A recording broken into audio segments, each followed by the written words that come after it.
Δεν χρειάζεται να στρατολογήσει πλέον για την μεταφορά πληρώματος από ένα κανονικό όχημα. Ναι, αλλά δεν έχω, ρε φίλε. Δεν έχω. Τι να κάνω. Μάλιστα. Λοιπόν, άρα θέλεις στάνταρ, θέλεις στάνταρ και... περίμενε.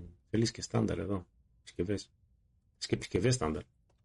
Οπότε συσκευές είναι στάνταρ. Μάχη του σύνεγγις θα εκπαιδευτείς. Τι τραβάμε. Φτιάξα ένα άρμα που δεν ταιριάζει. Μάλιστα.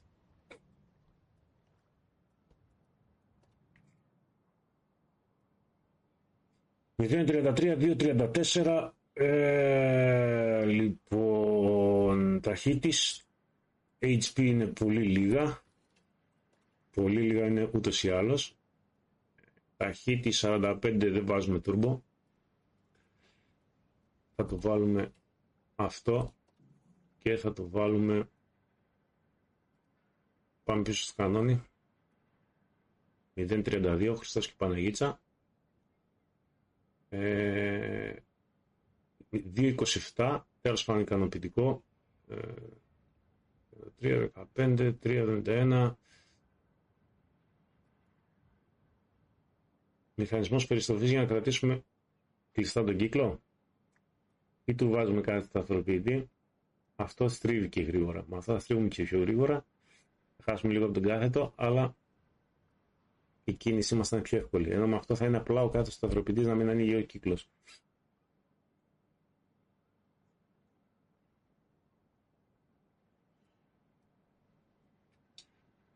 Πάμε αυτό. Πάμε να δούμε αυτό. Hit 2.48.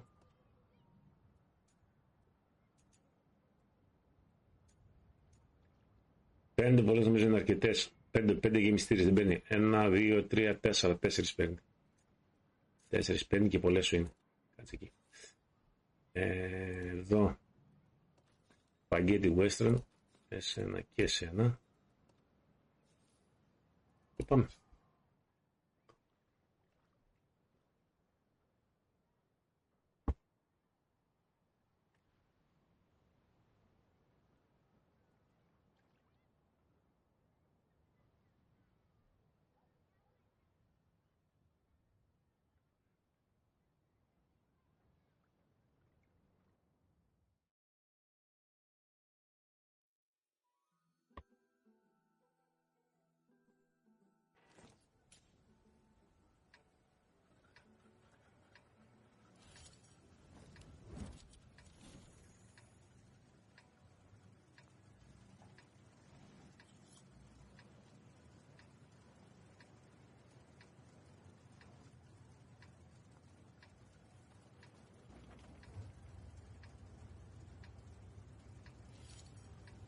Όπω το καρούμπαλο σου.